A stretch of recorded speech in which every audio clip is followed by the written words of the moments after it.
Ia, si tātou te talo mo le amataina o le tātou polokalame le nei fo'i tai au fou.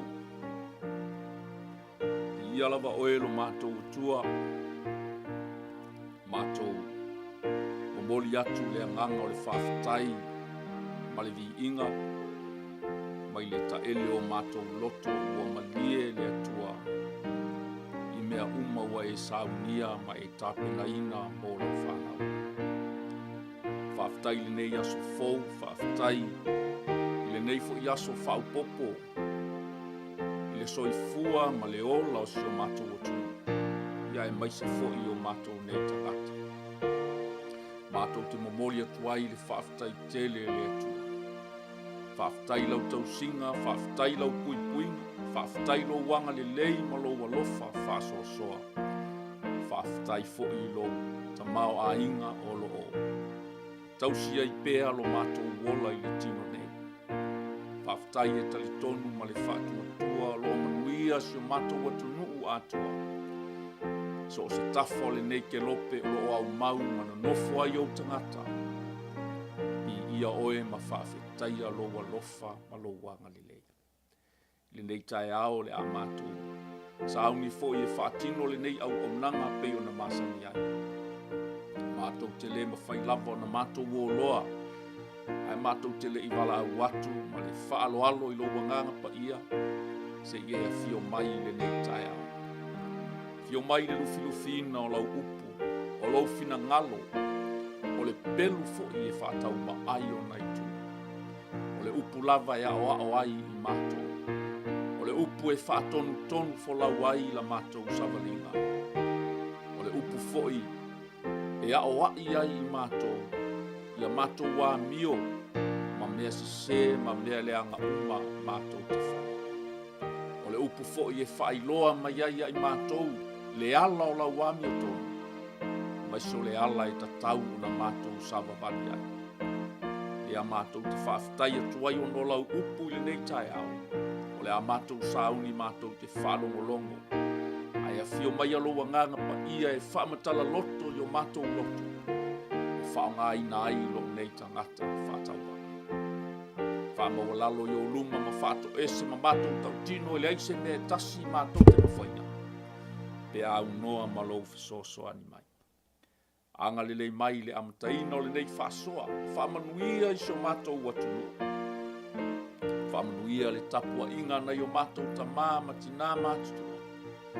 Whamanuia fo i le alo whaiva o au tama whanau i so se tafa o le nei ke lope, o lo o tau tua ma au aunai. Ai mai se fo i lātou o lo au auna pea ma tau tua i Samoa. Whamanuia le whainga mālo, whamanuia i o tangatanu. Whamanuia i alo ma whanau o si o mātou atu. Mana tua fo i e aipa i o Jerusalema le nei tae ao i e whamanuia i a Israelu maona tangata. Ia iai pēa lau puipuinga ma lo wanga lele.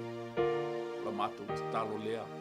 Tu mau pe ia te oe le vi inga, le whawhetai, le whamanu ma le whanetanga. Nei se i o i le whavavau e whavavau nau.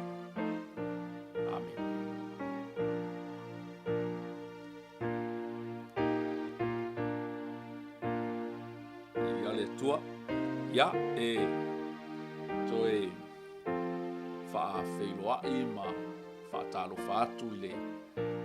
Swafa manu malo Jesu Keriso, swafa lava lea ua tātou fisota iai. O le swafa fo i lea ua tātou le lei ai ma le atua le tamā. O le swafa fo i lea ua mawhai ai o na whaatino atu le nei au nanga. Ia tātou te lima whaatasi, tātou te whaasoa. Tātou te nuti mea manongi whaatasi. Ia i le alofa whaasoa ma le anga le lei o le atua. E ala mai lana upu. Pei lava ona moli mau iai. Paulo i lana tusi, i lona atali i whaale anganga i a Timoteo. Tuspa ia. Tusi lava na tusia e ala i le fisosoani o le anganga pa ia. E au ngā e fisosoani mai. Ta ina ai tātou e whaatonu tonu ai. Whaatonu folau ai le tātou sā. E a oa i ai fo i ma o i tātou. Ai mai se fo'i na ia whaalia ai le ami o tonu a le atua e tatau o na tātou whai. Ia, mālo soifua maua, mālo le langi e mamā, mālo le on sai, mālo fo'i le lava pale, mālo le folau. Tonu fo'i o le la whaiwina le nei masina lona lua le nei tausanga.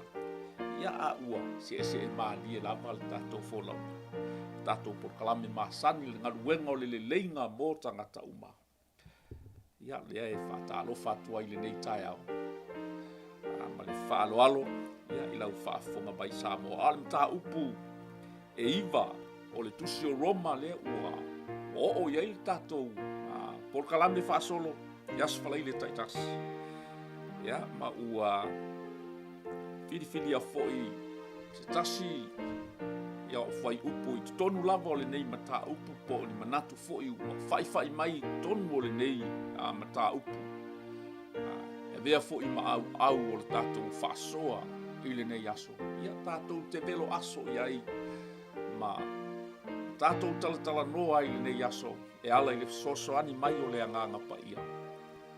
O le a fo'i se fe au whamalosi au. O le a se fe au e lui tauina ai i tātou. Ia o le a fo'i se mea o ina ai i tātou. Ina ia whātonu folau ai o tātou sā, o tātou folau. Ia le atua. O loo whauru talaina, ia le mata upu lea o le atu inatu fo'i. I le whaaperitania o le whasamoa, o le alofa o le atua. Ua whiriwhiri ai ma whaolaina ai tangata. O le alofa o le atua ua whiriwhiri ai ma whaolaina ai tangata. Anaia, ai i le whaaperetania i le New Living Translation leo te whaonga o lo whauru talaina God's Selection of Israel. Po o le whiriwhiria ai e le atua o Israelu lona lava nuu po le nuu e whai mona tofi. Ia, le ala fo i lea e tau te whaafonga pēa i le mwhai lava o na tua i talo sanga i lea vai aso ma lea vai aso o tātou manatua pēa o le nuu o le atua. Ia, a tonu e aonga fo i le mata upu lea ua tātou wo o iai. Ina ia whaamausali ma whaamautinoa atili ai pēa. Ma whaamautu ai pēa lo talitonuina o le nei atua. Le atua o Abrahamo, le atua o Isaako, le atua o Iakopo, o le atua o fo'ilina o Israelu. Lea ua whaamaeina ai fo'i si o tātou atunu.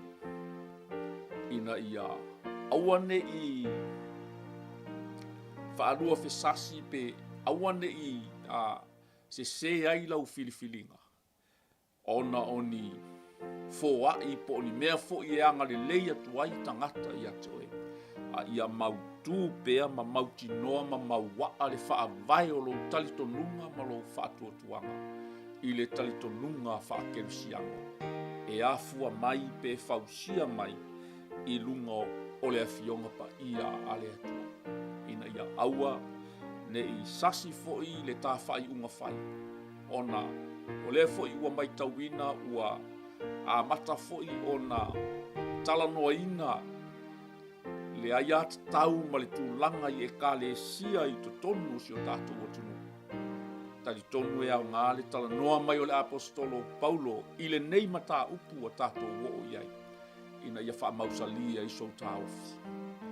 Whaamautua i sau whiriwhiringa. Po o ai tonu lava le atua e tatau ona e whaatuatua ma e tali tonu ma e tapuai. E whapena umalava la ngona o le apostolo. O loo ia tu si ai le nei matau. O ia to e whamanatu ai pea ma le tangi u o lona lotu. Ai mai se fo i le ti ngā whaalea nganga o lona lotu. Ona o tangata o Israelu. Po o e ua tā ua o le nuu o le atua. Ua whai mona tofi. O le a u whaita wina. Amata mai le whai upu mua mua.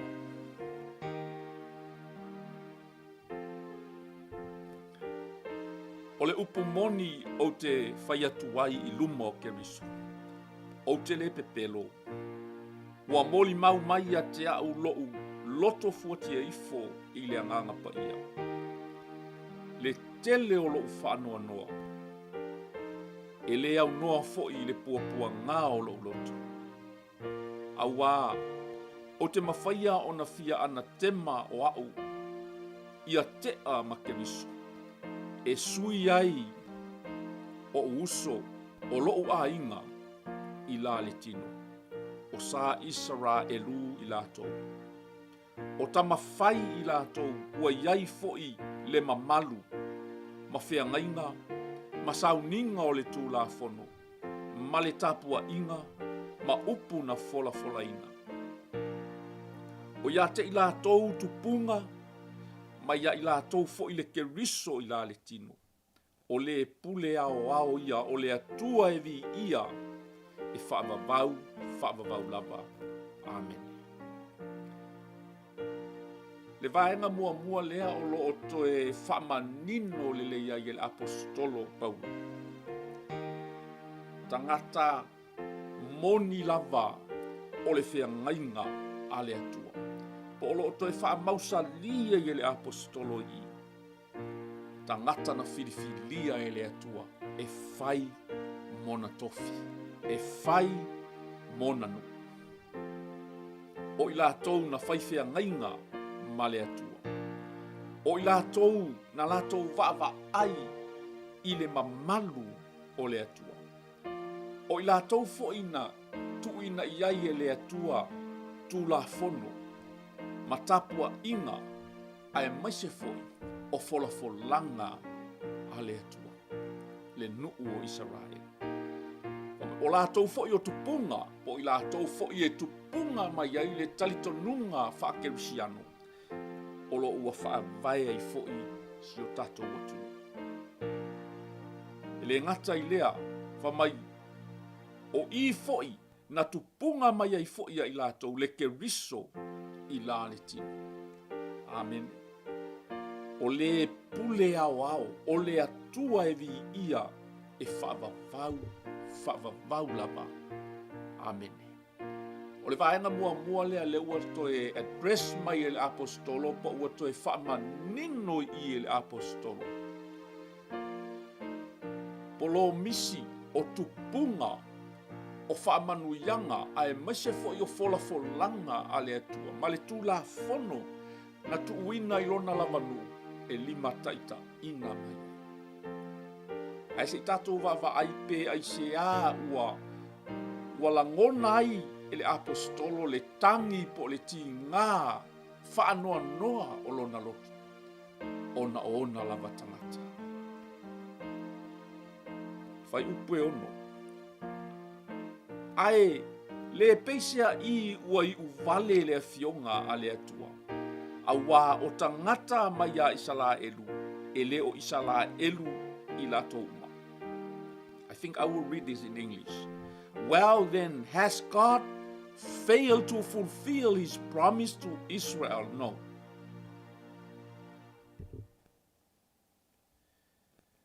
For not all who are born into the nation of Israel are truly members of God's people. O le current situation lau ai 𝚟𝚑𝚍𝚢 I le taimi le nei. Ua whesilingia ai e tangata tupuanga ma le whaavae. Ai mai se fo'i folafolanga po polo misi a le atua na ave I lona no. Le ala ua la patai fo'i le apostolo. O lona winga ea ua fail po ua le mawhai ona fulfill ia polo misi a le atua mo lona nuu o Israel. Ia te mana o la tātou te malama I le tali a le apostolo. Mai le apostolo. No, not all who are born in the nation of Israel are truly members of God's people. Le ale winga o le manatu o le apostolo. E leo tangata umana whananau I totonu o Israelu. O ni tangata moni o le folafolanga. E manino lei le tala le apostolo lea la aia tau mawhai e tā vae mai i ona. O te talitonu o i le iai le fe ese a inga i manatu malangona o tangata i tapua inga. Peifo i ona iai le tapua inga Mosalemi. Ia manisi o tapua inga e le talitonu i a Yesu Keriso. Lea la ua whaamanino e le apostolo i lana tusi lea. Tupunga ma whaavae mautu o le talitonunga whaakerisiano. Fea na mafua mai ai. Masona langona ua tupu ona o mea ua tutupu ia Israel. E na ia whaamanatu ai. E le i feia le plan po polo misia le atua na ave i lona no. O le mea mua na e fia whaamanatu pe tātou te. E ao pea ina tātou malama mailoa ina. O lo o tū mau pea folafolanga a le atua mo Israelu lona. O Israelu lava o le nuu na filifilia e le atua e fai mona tofi. O i foi na filifilia e le atua e whaaui mai ai le whaola ina ua liu tino tangata le alii o Yesu Keriso. O vaenga ia, le anga o wheteenga ina ia o loo iai nei le talitonunga whaakerisiano ma le talitonunga Mosalemi. E le talitonu ai, le talitonunga Mosalemi o Yesu Keriso o le alo o le atu. Lea fo iua tautino le apostolo, o mea ua tutupu le taimi nei ma fe ese a inga o loo iai fo i to tonu lava o Israel. Ona, e leo Israelu uma, e leo tangata uma na whana nau i tutonu o Israelu. Are true members of God's people. O lona winga, e iai lava le lainga o le folafolanga po o tupunga o le folafolanga a le atua. O lo o iai pea i tutonu o Israel. O i latou tonu lava na, o lo o malama le lei. I le tupunga ma le mafua anga. Po le lainga o le whaola ma folafolanga a le atua mo ona lava tangata. Amen. O le vaenga mua pe ona whaalia ai se langona, my heart is filled with bitter sorrow and unending grief. Ai se ame ua whaalia ai e le apostolo. Pei fo yon tatou tala no pea. I le malanga wha apostolo, ai maise fo i le ngaluenga sa whai e le apostolo Paulo, a o le i whaola ina pe le i susulu ia i le malama o Keriso. O le alama la e tala noa sao fo ia Paulo, i le tūlanga sa iai o i lona sa wā, i le ekalesia Kerisiano po le ekalesia Keriso. Ina ua a mata wha vai mai. Lona winga, o lea lava foi e malama leile apostolo le toa tele o tangata Israelu. O loo te teepea malato le taliaina. Lea fio mai o le Keriso. Le umauti no pei foi, fa mai lava le tala apostolo. O i foi lava Israelu, o tupunga ia. Na awala mai pe na whanau mai ai le Keriso. Ai pe ta. Le mo le maua Ioane na sau o ia i lona lava nuu ma ona tangata. Ai lātou te lei loa ina o ia. Na lātou te ena fo i o ia. Di ia le atua. O ina lea e iai se langona ti ngā whaleanganga i le apostol. Ona o lona nuu o le tupunga o ena latou vava ai i vavenga ma le mana o le atua. O i latou na ave iai folafolanga ma polo misi a le atua. Ai peitai. E toa tele i latou. Latou te le i talitonu lava.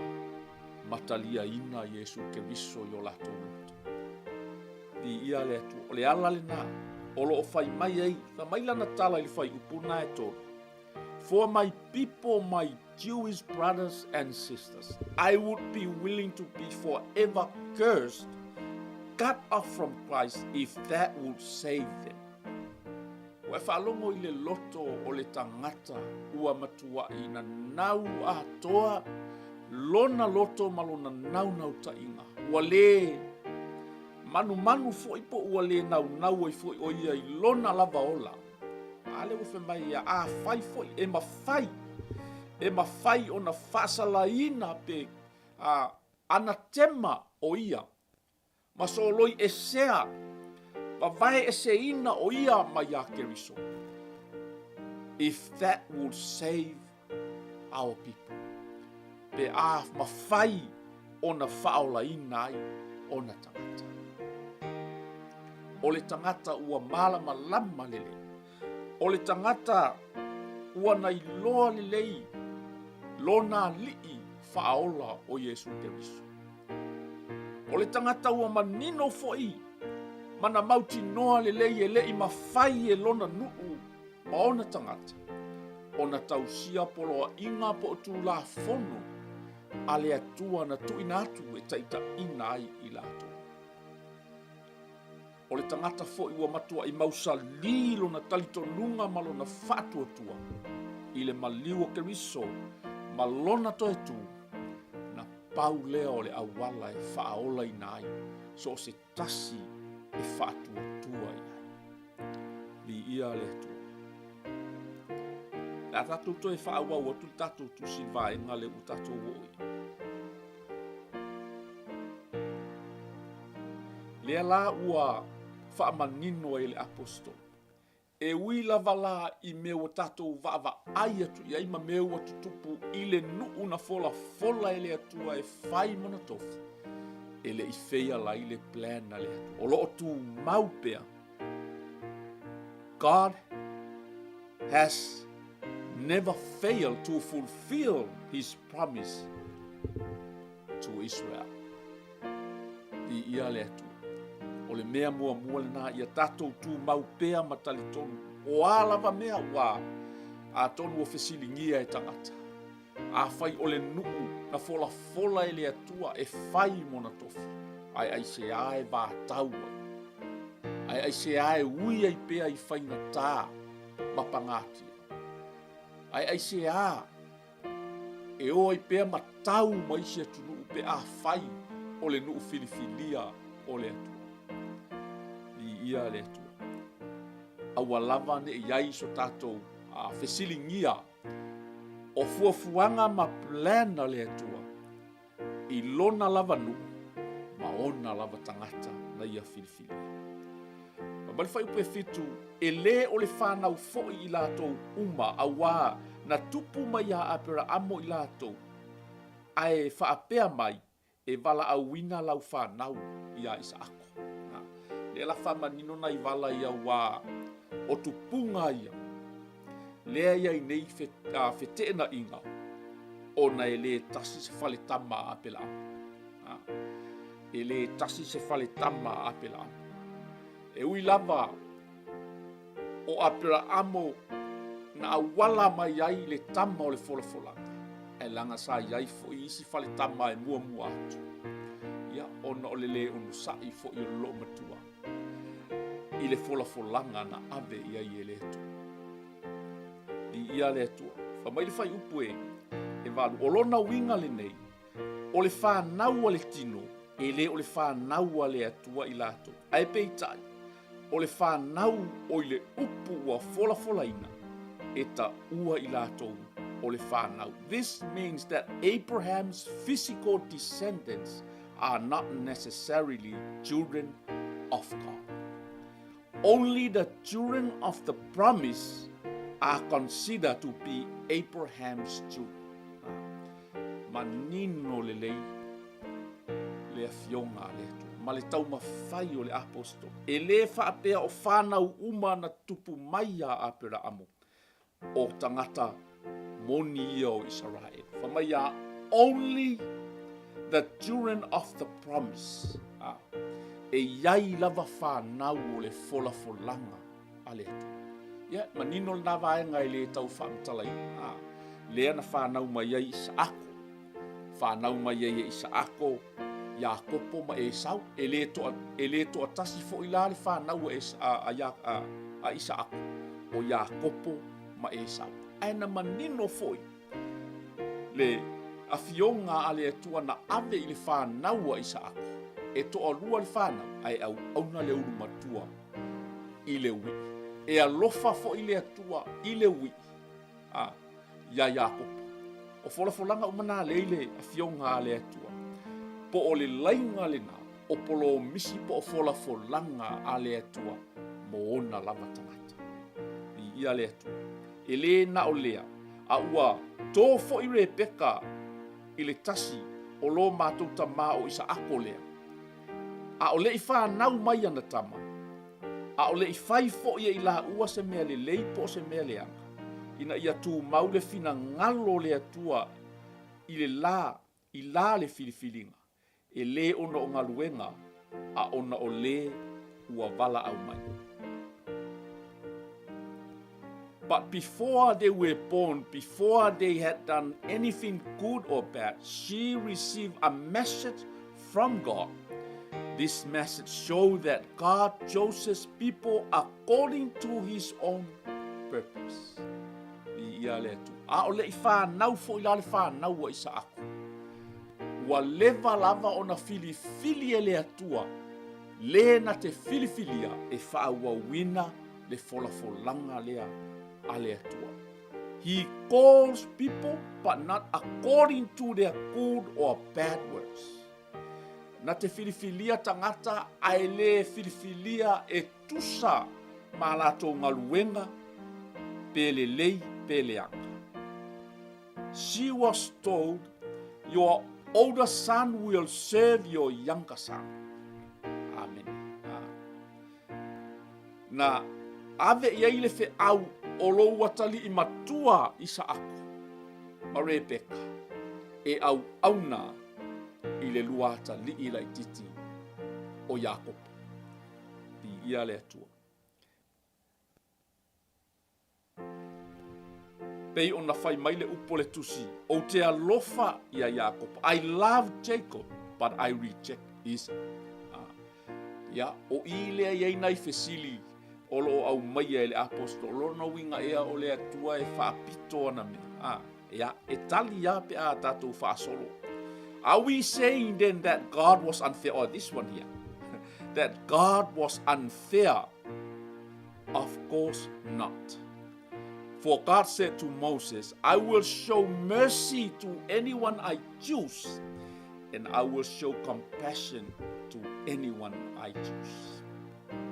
Talai fo ile atua ia Mose. O te alofa i leu te fia alofa iai. O te alofa muti vale fo i leu te fia alofa muti vale iai. Ala na fa melta la ap ea. Pele fea ia me ale atua. Ia. Ia le pei fo yon fai atu. E le a vea mea o lo tupu i le taimi le nei i le nuu o le atua po Israel. I le fe vai ea i ma mea o lo tupu ai. E tau ave se ai lo talito nunga mau tutu. Le ai e leo. Ave se ai ma folanga a le atua i lona lavanu. O le alo na winga. Ia au aine i tu ulafoa ina le nuu o le atua. I lau tatalo ma lau tatalo. Tātou te sapai atua i pea le nuu filifilia o le atua. Ina ianga le lei le atua.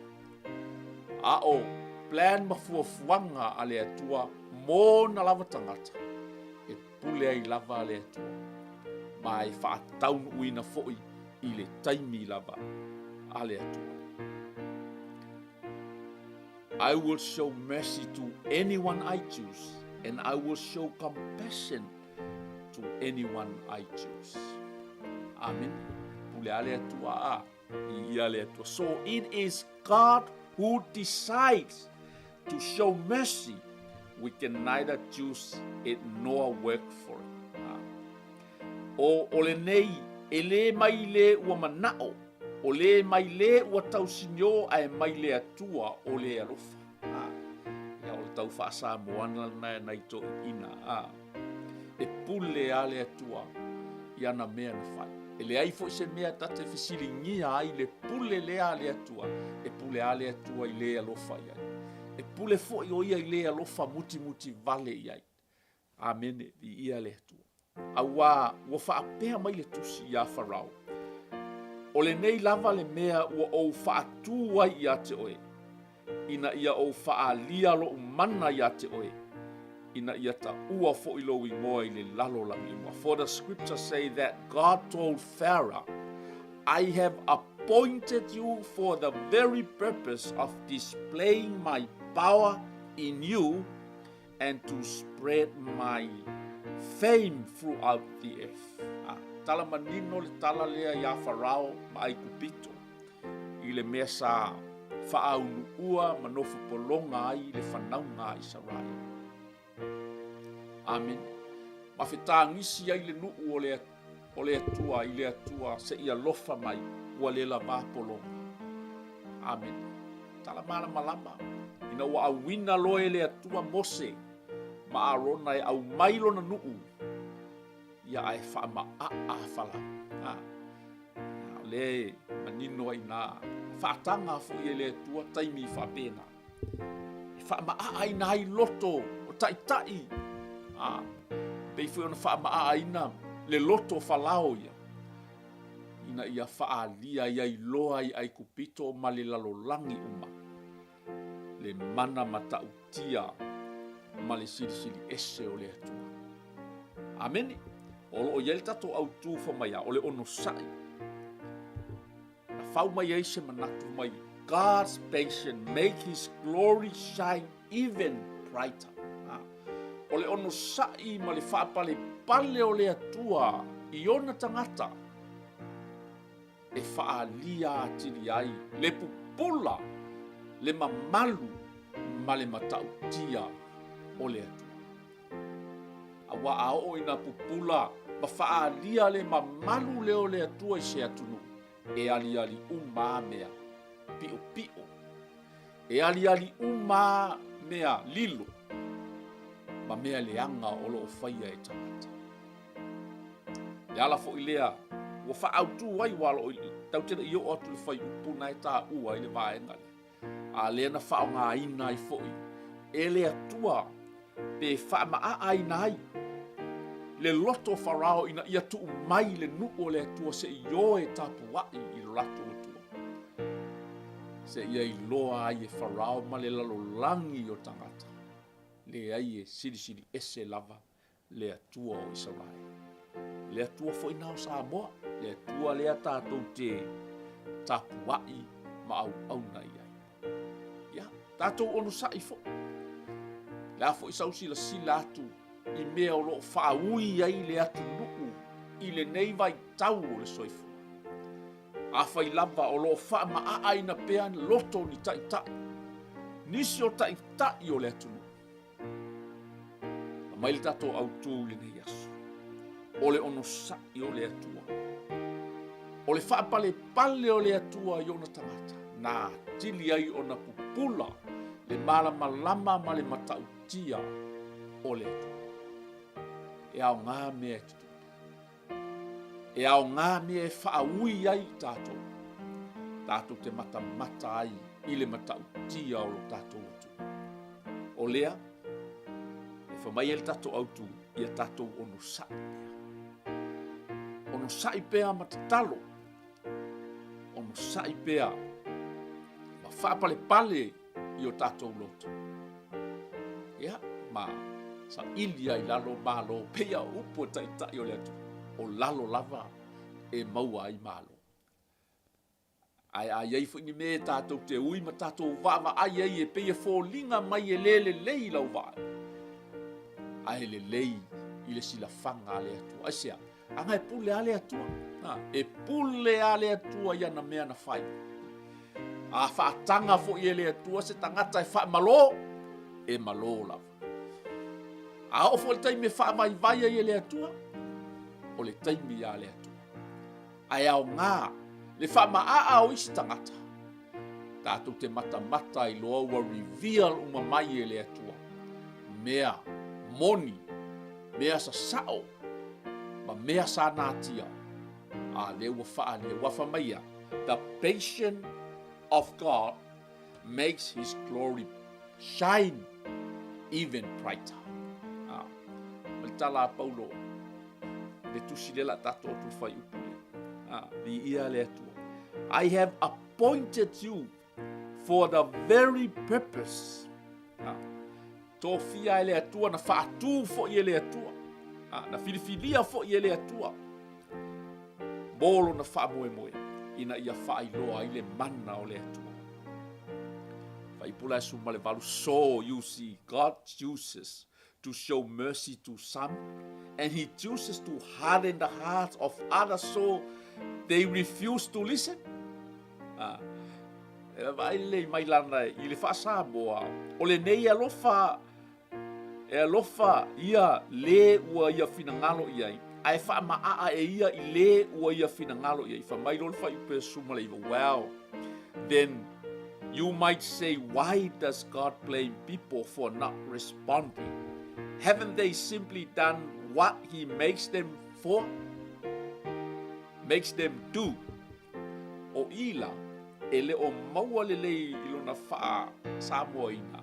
Aya iti tilo i e rifela alfa i pule sumaleiva i sumalevata. Awa lewa fai mai le tala ale apostolo. Na wha atu pena, wha atanga fo ia ele atua whalao se i wha maalo na loto. Se i wha alia i le matau tia o le atua. Amen. Lea la ua, fa mai lo le apostolo le fai upule. So,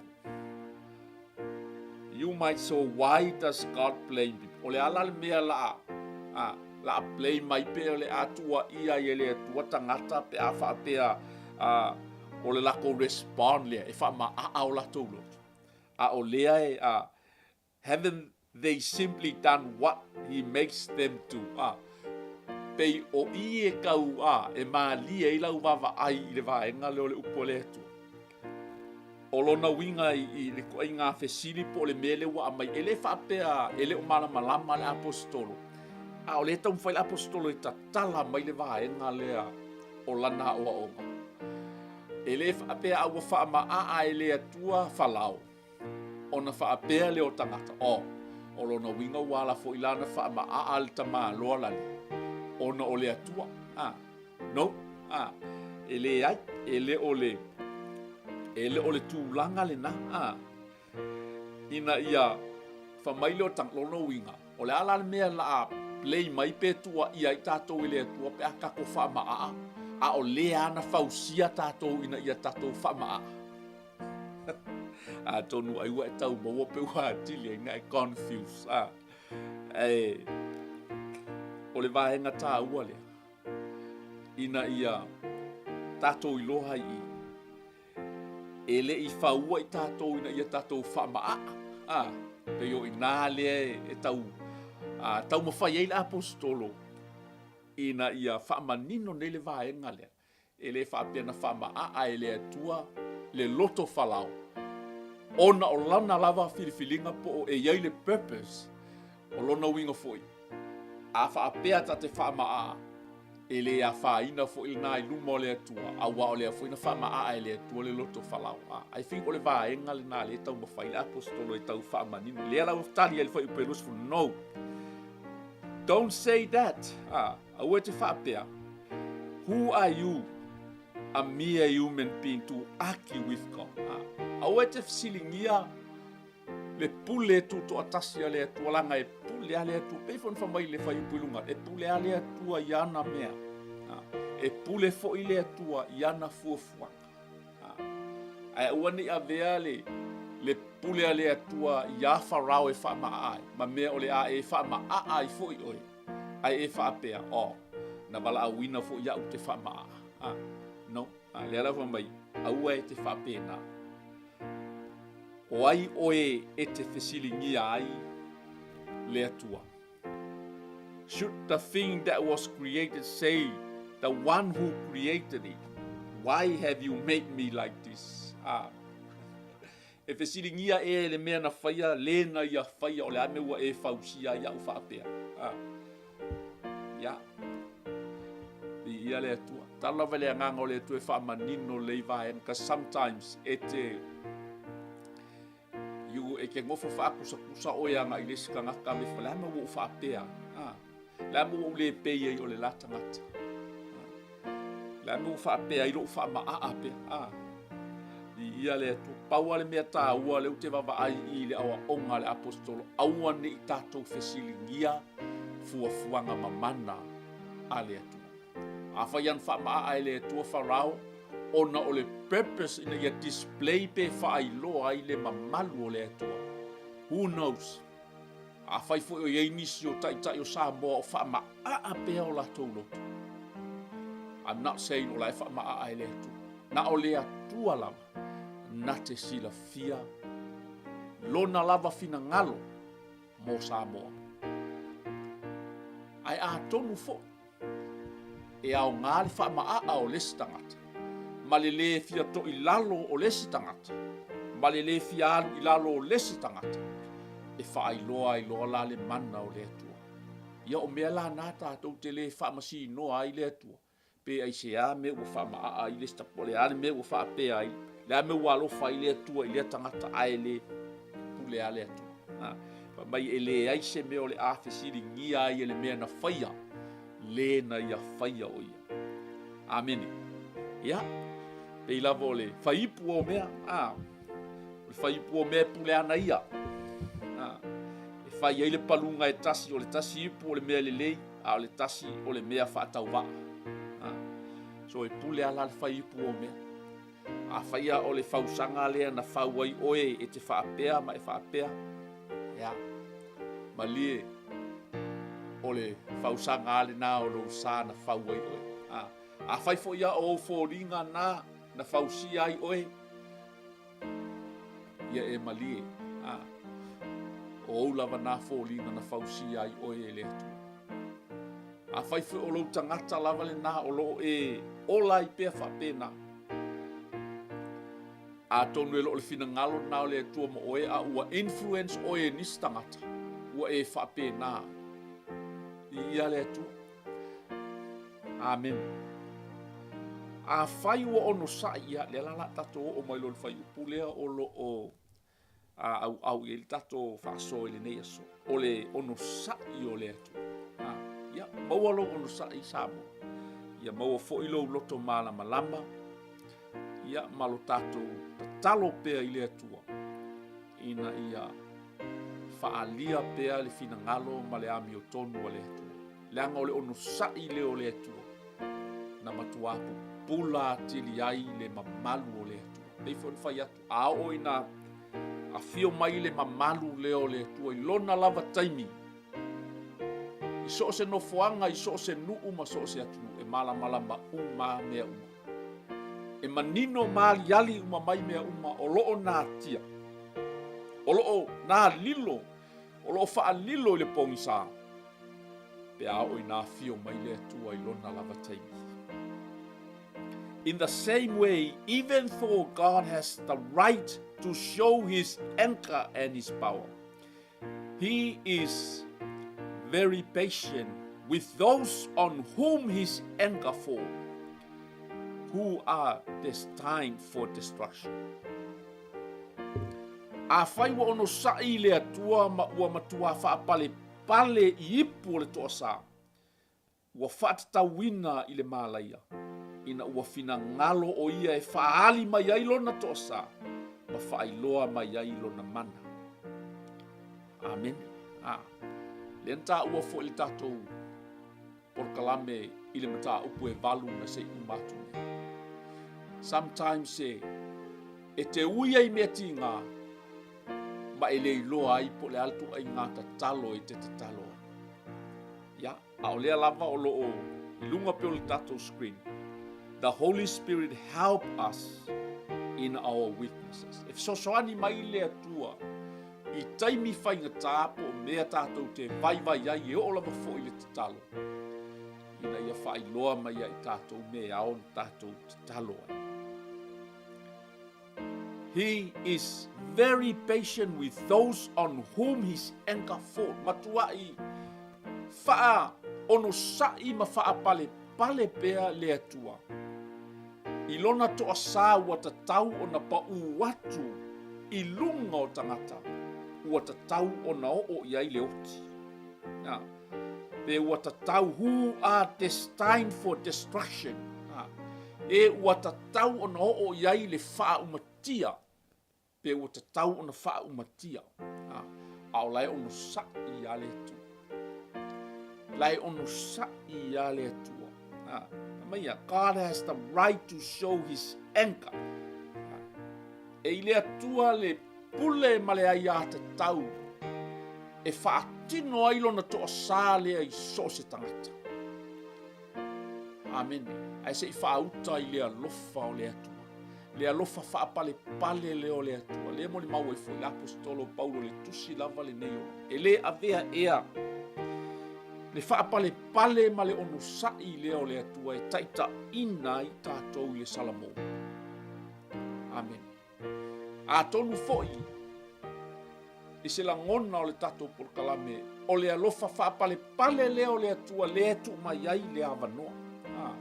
E leo whamanatu mai a o taimine I le tapenanga lea ale malo tele o Amerika la tau te osofa ia Iran. Leo pe wa nei ma le lata se masina o fai lava ia whaatalanoanga ma whitutu na inga tai o malo e lua. Ina ia soala upule se tūlanga I le whaao o se taua. Ina ia awaine I whaao o le taua lea langa e le tau ngō fie le taua. A tonu foi o I totonu o vai ngā au ia a Amerika ma isa la eluni toa manu se tatou watunu o lo tautua ina malo ia e leo se la ngona fai ngofia I taimile amen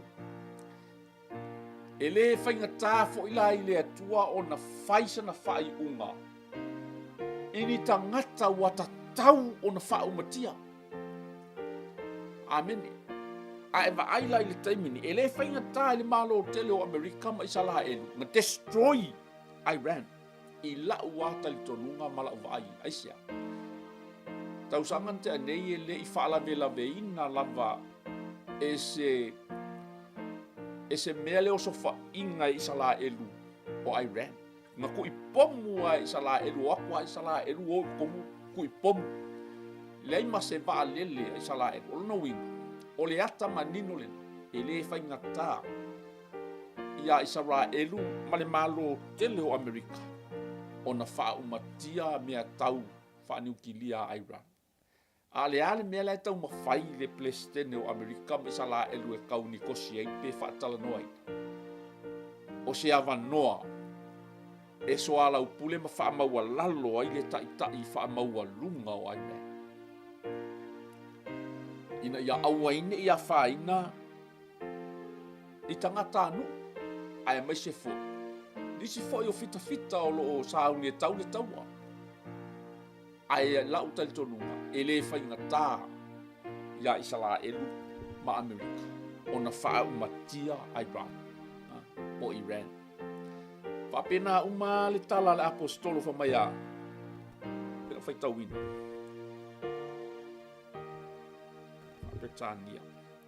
In the same way, even though God has the right to show his anger and his power, he is very, very patient with those on whom his anger falls, who are destined for destruction. Ai vai foi la ia Iran. O nuu ia e Tātou te ena le ali whaolo Yesu. Tātou te le talitonu I le whaatuotuanga keusiano. Talitonu foi o le afe maafe o tangata I ana mali liu I protest po o la Samoa. I solo te ia sa whaia I le maasina le ana te atu nei Iran. Le pe amale, ova male tol se fulu. Tols wafe, fas fu wafe tangata na mali liua. O te talitonu, o le toa tele o nisi sa ia solo te e o ni kelsiano whātua tua. I la ula tantonunga, e le whaingai le atuana tu watu se mea I lunga o Iran. E whaumatia ai, they deserve to die, to be destroyed. Wa te tauan na whaaleanga ina e tusa male mawhau a whaletangata. Ona ua tele le toto masa. Ua tele le tangata nuu lava o Iran. Ua toe whasio tia lava. E le vaenga lea. Le vaenga lea whaatupu whalawelawe. Lea la to te pū lea nei le malo o Iran. So e le whaingatala I le atua. E le whaingatai le atua nga destroy tangata whapea. Ai se I whauta. I le alofa whapale pale. But he is very patient with those on whom his anger falls. Whape nā fo I lai tono sa mua.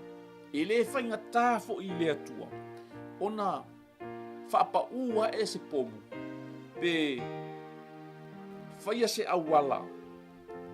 E wha umatia I so se tangata leanga. So se tangata wha maualunga. So se tangata whai mea pio ma whai mea leanga. So se tangata lea lofa. So se tangata o a umatu ai ngā characters leanga, evil. So se tangata corrupt e le whainta. A le ono sai leo le atu. O le ono sai lea ma le whaapale pale o le atu. Ua le whaaho'o mai, but he has the right and power to do it. A olono ono sai lea lai whaautu o il tatou mtau. O le ono sai o le atu. E wha atili ai o na pupula atili le mamalu o le atu. Ia, o vai atu o umal tatou taimi ai le umal tatou tusi. And toi lua la fai upu ia la wha uma toi lo tatou ono tatou taimi. He does this to make the riches of his glory shine even brighter.